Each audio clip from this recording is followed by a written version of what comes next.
Karena kalau tidak begitu, kau akan merusak diri sendiri. Kan racun akhirnya datang ke badanmu, ke pikiranmu, ke racun. Jadi apapun misalnya kau dapat, apapun kau lakukan, tapi udah diracuni dulu badannya dengan yang. Sebenarnya kalau dipikir coba, kan bodoh kan kalau kita melakukan sesuatu tidak yakin kan. Kita lakukan tapi kita nggak yakin, ngapain lakukan? Habis waktu, habis tenaga, betul nggak Pak Yaki? Kau karena yakin makanya datang kau ke Bandung kan? Kalau nggak yakin kau nggak ada, ngapain kan? Habis ongkosmu. Usut kadang-kadang nyampe jam 2 malam lah, ya ampun, nyampe Jakarta jam 3, luar biasa perjuangan cinta dia. Alay. Ya, mungkin alay lah memang ya. Tapi kalau yakin, ya kan? Yang bodoh bagi dunia kan bagi dia kan enggak kan? Itu tuh. Dan itu yang luar biasa dari sini. Aku percaya, tolonglah aku dan teman-teman tahu. Itulah iman. Coba bandingkan dengan Mazmur 37. Enak banget kalimatnya. Ini ada lagunya nih Mazmur 37. 37 ayat 23 sampai 24. Ada yang mau baca? Handphonemu nggak bisa itu. Nggak usah tempelin handphone itu. Ayat 23 punya. Ayat 23 bahasa Inggris. Tuhan. Mazmur 37 ya punya. Iya, 23. Mazmur 37 ayat 23. Tuhan menetapkan langkah-langkah orang yang hidup berkenan kepadanya. Apabila ia jatuh, tidaklah sampai terletak sebab Tuhan menopang tangannya. Udah lihat nggak itu? Nanti bisa lanjutkan sampai ayat 28 tentang masa depan. Tuhan menetapkan langkah-langkah orang yang hidupnya berkenan. Siapa yang hidupnya berkenan? Yang mau memandang Tuhan, itu yang berkenan. Bukan soal imannya sudah segede gunung, bukan kan? Nggak sebesar biji sesawi saja kalau dia pandang Tuhan, berkenan di hadapan Tuhan. Artinya berkenan apa? Keluar dari dirinya dan masuk ke dalam dirinya Tuhan. Ditetapkan Tuhan langkahnya. Jadi meskipun dia jatuh, meskipun dia pernah ragu, apa yang terjadi? Tuhan menopang tangannya. Luar biasa kan? Jadi artinya Bunda katakan begini, bukan berarti kalau kita lihat Tuhan nggak pernah lagi kita ragu, enggak.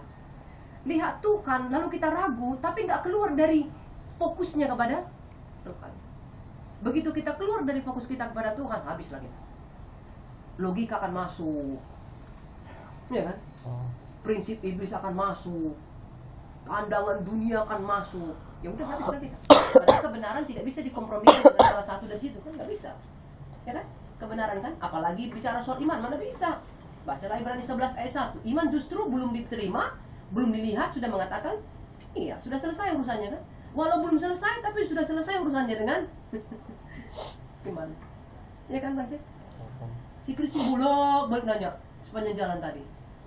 Dan bundanya jawab dengan simbol-simbol, balik nanya, kok bisa sih bunda yakin?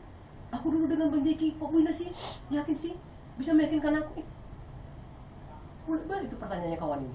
Lu kalau nggak yakin berhenti, mau nggak nanti termemek? Kok kalau suruh berhenti ya kan? Coba kalau bunda bilang, berhenti kau Kristin, Benjeki cari yang lain, habis dia. Dia sebenarnya mau apa ya? Mau menguji-uji hatinya terus, gitu kan? Mau menguji Tuhan terus, hati-hati. Tuhan sudah bukakan jalan, sudah connect, dipertanyakan deh. Itu kan? Itu kan? Nanti kan Tuhan katakan, sama kok, tahu Messi katanya, berhenti aja kok katanya, habis ya kan? Nah di situ dia. Jadi artinya, kalau dari awal kau sudah yakin, jalanin. Lihat saja Tuhan kemana maunya. Jangan sudah dijalani di tengah-tengah, sudah enakan. Benar nggak ya? Benar nggak ya? Datangnya logika. Aku kan begini, dia kan begitu. Dari awal juga kau tahu itu, kenapa di tengah-tengah dipertanyakan? Ngabisin waktu kan? Ini dia nggak mau seperti itu. Ini kita patut tiru dari bapak ini. Puluhan tahun mungkin sudah dia. Kata kalau umur anaknya 15 tahun atau 20 tahun sudah berkumur. Tapi begitu dapat kesempatan untuk disembuhkan, dia buang semuanya. Aku percaya, tolong aku yang tidak percaya ini. Luar biasa kan? Lalu kemudian apa yang terjadi? Datanglah ayat 25. Hai roh yang menyebabkan bla bla bla bla. Ayat 26. Keluarlah roh itu sambil berteriak dan menggoncangkan anak itu, sehingga dia seperti sudah mau mati. Dia sudah mati, tapi Yesus memegang tangan anak itu dan membangunkannya, lalu ia bangkit sendiri. Luar biasa, teman-teman. Jadi, yang mau Bunda katakan lewat topik ini, ayat 24, apapun pergumulan kalian, ketika di pergumulan itu kalian diperhadapkan dengan begitu banyak kemustahilan, santai aja tuh. Ya? Di hasil MRI terakhirnya Bunda di kepala, memang Bunda harus terapi selama 2 bulan. Ke otak bagian belakang, ada sesuatu yang ini. Ya, tiap hari dikena, apa namanya, sinar apa Bang? Bakteri itu Bang? Iya, tiap hari. Hanya bisa berjarak 1 hari, Bunda harus di ini. Dan dokternya langsung mengatakan nggak maksimal sebenarnya, hanya itu pertolongan pertama. Gitu. Kalau 2 bulan tidak ada ininya, operasi dan sangat-sangat riskan untuk operasi karena dekat dengan saraf mata, gitu kan. Tapi Bunda bilang puji Tuhan, haleluya. Kenapa bisa bilang gitu Ibu Pendeta katanya? Kalau Tuhan izinkan itu ditemukan berarti ada jalannya, ya kan? Jadi Bunda tidak mau berdiri di kemustahilan yang ada. Bunda mau berdiri di perkara-perkara yang memang bisa jadi kenyataan untuk kehidupan Bunda. Seperti tadi lah Bunda ditelepon, kita ke Penang aja lah Ibu Pendeta katanya. Dia tawarkan semuanya kok, fasilitas ke Penang segala macam supaya lega lah untuk segala macamnya kan, daripada capek-capek bolak-balik bermain tiap pagi. Jam 6 Bunda sudah berangkat untuk terapi saja. Masuk akal memang pertimbangan dia, tapi Bunda katakan ke dia, hatiku tidak mengimani sampai detik ini ya, tidak mengimani itu jalannya gitu. Jadi aku mau jalani ini walau memang capek dan biayanya besar gitu. Tapi Bunda ini benar-benar aku percaya, tolonglah aku yang tidak percaya ini. Jadi semua nasihat dokter mulai Bunda turutin. Makan daging sekali seminggu, foto, oke, ya kan? Minum susu 2 kali 1 hari, oke, ya kan? Semualah. Obat tidur 3 kali 1 hari. Nah ini memang yang masih Bunda bergumul. Karena semakin banyak obat tidurnya justru semakin tidak bisa tidur. Justru karena memang Bunda disuruh istirahat sebenarnya. Jadi dengan istirahat artinya aktivitas yang di otak itu kan jadi supaya tidak terlalu lelah, itu maksudnya kan, supaya tidak terlalu penuh. Tapi itu dia tadi, Bunda bilang ke dokternya, kalau dokter kasih obat jangan kasih tahu. Apalagi kalau mengandung obat tidur. Karena Bunda sudah terbiasa, tanda kutip, tidak tidur gitu loh. Artinya istirahatnya sedikit kan, tiba-tiba dipaksa tidur, bayangin 3 kali 1 hari. Jadi begitu Bunda makan, langsung beraktivitas supaya jangan tidur. Udah gosong otaknya, jadi harusnya kayak gitu dulu. Ya pagi-pagi coba bayangin Bang, selesai olahraga terus sarapan minum itu kan, dokternya bilang begini, mau ngapain hidup ini? Gitu kan. Jadi sampai dia bilang begini kalimatnya, 3 kali dia bilang, sebagai dokter saya mengatakan, sebagai dokter saya mengatakan.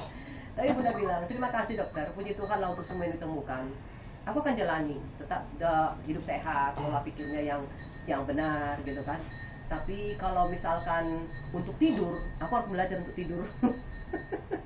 Belajar untuk tidur. Jadi kalau malam Bunda mau tidur, berjuang banget. Tanyalah si Randy dengan si Bram. Kelilingi rumah. Kelilingi rumah. Jadi Bunda bilang ke mereka, di mana Bunda PH, jangan dibangunkan. Mau di meja belajar, mau di karpet, mau di depan TV, jangan. Karena kalau sudah minum obat tidur malam, mikirin kasur, makin luar biasa kan? Nah itu dia. Tapi Bunda berpegang ke sini. Aku percaya, tolonglah aku yang tidak percayanya. Apapun diagnosa dokter tentang hal itu, Bunda mau pegang gitu loh. Tidak ada yang mustahil untuk Bunda peroleh. Udah berobat balik Bunda kan, berapa kali kesempatan hidup. Jadi kenapa untuk perkara sekecil itu ya kan? Jadi artinya setelah 2 bulan nanti akan CT scan lagi untuk melihat ada nggak perubahannya. Kalau enggak, itulah dia bilang kan. Nah, ya itulah dia bilang sih operasi, dia bilang begitu. Tapi in the name of Jesus kan bisa aja ya kan, apa sih nggak mungkin kan. Nah, yang Bunda katakan bukan berarti jadi apa namanya, kalau istilah orang sini Bang, takabur ya, atau apa sih, jadi nggak punya usaha gitu loh, segala-galanya selesaikan dengan doa. Enggak, obat segitu banyaknya yang tak pernah sebelumnya, aduh ampun, udah segitu gede-gedenya, ayo Bunda makan. Retreat kami kemarin sampai dibawa, yang tak pernah minum teh manis waktu retreat kemarin, gelas-gelas panjang begini, 15 menit sesi kan udah mulai begini nih, mundur dulu ke belakang, baca notes-nya, minum 1 gelas, gluk. Seperti itu. Jadi memberi kesempatan masuk oksigen ke otaknya. Ya kan Bang Edit ya, luar biasa ya. Tapi intinya Bunda baik-baik saja, bisa tetap beraktivitas. Jadi kalau sudah mulai ada sinyalnya, ting, gitu kan, Bunda, bagus banget saran dokternya. Pikirkanlah perkara paling menarik dalam kehidupan Ibu Pendeta. Perkara paling menarik, entah apa itu Nova, pokoknya begitulah. Kalau sudah ting, iya. Membayangkan Gordon yang imut ya. Waktu masa MRI juga kan begitu Bunda. Sampai dikeluarkan lagi balik karena jantungnya ketakutan dengan tabung yang luar biasa ini kan. Jadi di ngomong-ngomongin lagi, pikirkan perkara yang menarik. Ya memang kali ini Bunda pikirkan cara-caranya Gordon, Benny, hebohnya waktu di kemarin di April Mall ya kan.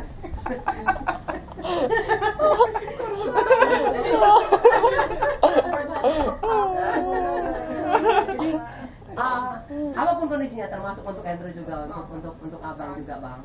Jadi ketika kita mengimani sesuatu, berjalanlah sesuai dengan apa yang kita imani, itu maksud Bunda.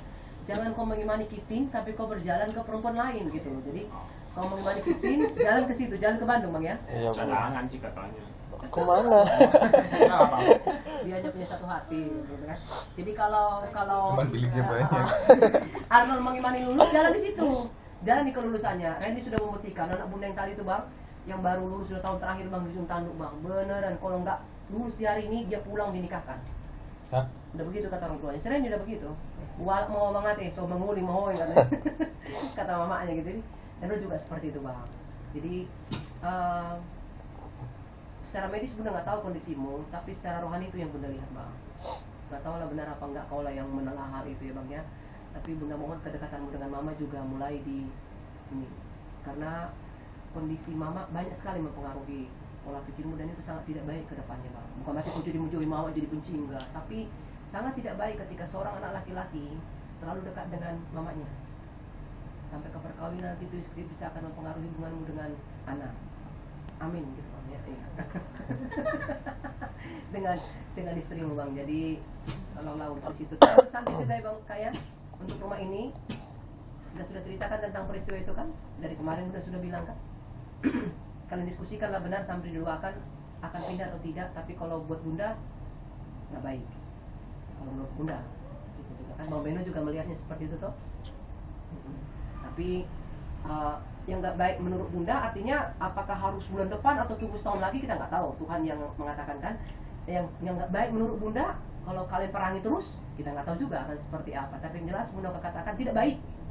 Nah, berarti ada yang mau Tuhan katakan terhadap kalian bertiga, terutama kesehatan kalian bertiga. Satu orang saja kalian bertiga tidak sehati di rumah ini, itu akan membuka satu jalur masuk ke dalam rumah ini. Rumah ini akan terintimidasi dan lebih mudah orang untuk bisa melakukan hal-hal yang tidak kita inginkan untuk rumah ini. Kalian bertiga terutama kesehatan kalian. Jadi begini ceritanya. Setelah peristiwa kemarin, sudah sharing dengan bunda, dengan Beno kemarin kita di WhatsApp segala macam, sampai hari ini kita berdoa. Buat kesimpulan bunda adalah tidak baik. Tinggal kalian bertiga memperkumpulkannya bagaimana. Tidak baik ini mau dikemanakan, ya kan? Tidak baik ini bisa jadi maksud Tuhan ini mengoreksi hati kalian bertiga. Dan jangan ketidaksepakatan ada di rumah ini. Tahu juga kita ya kan, kalian bertiga lah yang tahu hal itu, ya kan? Ya tahu? Ya. Lalu yang berikutnya tidak baik apa? Mungkin lingkungan, makanya berdoa untuk tetangga-tetangga, berkati mereka. Ya kan namanya manusia senyum apa segala macamnya, tapi kita nggak tahu kan dalam hatinya kan, kita nggak pernah tahu kapan orang melempar kutukan kepada kita. Ampuni saja, ganti dengan jalur berkat. Jadi lebih baik mencegah daripada mengobati. Nah seperti itu kan. Jadi terutama Santi dengan Beno, hubungan kalian berdua, ya kan sudah semakin dekat kan Kak ya, sudah semakin jauh masuk dalam kedua keluarga besar kan Kak ya. Nah jadi kalau masih ada titik-titik keraguan di sana, mulai ditepis. Itu bisa menjadi jalur masuk intimidasi iblis lagi. Hal itu. Kenapa? Karena kita terkait dengan harta milik kita, terkait dengan tempat di mana kita tinggal, terkait dengan orang-orang yang ada di dekat kita. Kita, oke untuk semua. Kordon, perjalanan hatinya, juga Tiki juga perjalanan hatinya. Nova? Jangan dipertanyakan. Ya. Andrew juga perjalanan hatimu. Erwin? Enggak. Perjalanan ke Tanah Abang? Ya, ke Depok. Oh, ke Tanah Abang belum pernah dia masuk. Nanti dia mau ya. Bunda yang ngomong, dia yang nambah energi di sana ya. Dia transfer energinya ke sini. Gak sengaja Bu. Iya, emang asik sekali kalau mendengar Bunda berbicara. Baiklah. Itu untuk itu ya. Oke, ada pertanyaan sebelum kita masuk ke doa?